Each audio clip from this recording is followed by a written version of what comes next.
Before I start this video, I want to say no hatred towards Justin. He's a very fucking amazing human being, and if you insult him, I will mutilate you. But I'm going to follow his thread and see where the miscommunication is. So was Ireland neutral during World War One?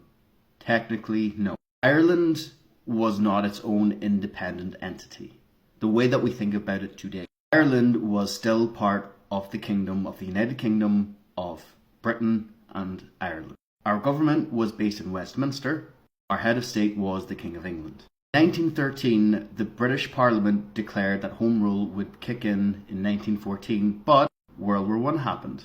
And kind of one of the biggest reasons why a lot of Irish men north and south of the border, for various reasons, joined to get Home Rule or try to be part of the United Kingdom. This is where we get things like the Ulster Volunteer Force and John Redmond and Dillon opting for Irish men to fight for Britain in the World War I to guarantee Home Rule. Now, the separatist movement, the Irish Republican movement, they were not really that well supported. They did have a support, don't get me wrong. But if we look at like the kind of electoral processes, the majority was the Irish Parliamentary Party, i.e. wanting Home Rule, where Ireland had its own government but still part of the UK. Now, even if you take Justin's point here, that Ireland was not neutral because we joined the French, France and England were on the same side of that war, so maybe you weren't pro-British and you had no qualms about fighting for the French, but you were still fighting on the same side against Germany and Austria.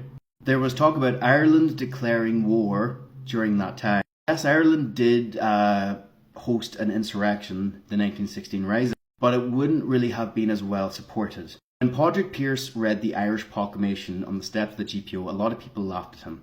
When the rebels of 1916 were being taken away to jail, the majority of Dublin hated them because Dublin at that time was a very unionist area.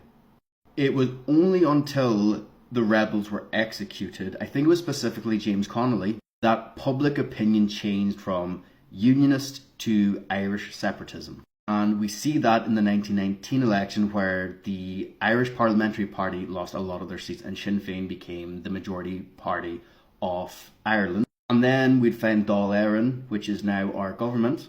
The thing about World War One in Ireland was a lot of men went through those traumatic experiences in the trenches in the Western Front.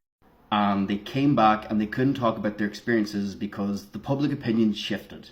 They went through traumatic experiences in that terrible war and then had to kind of go, well, we came to fight for our land, but now we have to change things. In fact, a lot of leaders, I think Tom Barry was one, I can't remember his name, I think it's Tom Barry, I could be wrong. Leader of the Cork Brigade, I think it's Tom Barry, or it could be someone else.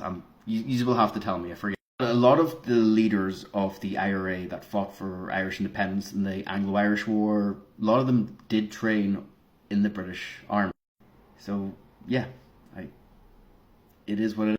Again, I want to reiterate, please no hatred to Justin. I consider him a good friend. He's a very lovely guy. We have different views on things and that's okay. Just no hatred towards the guy because he genuinely is a lovely person.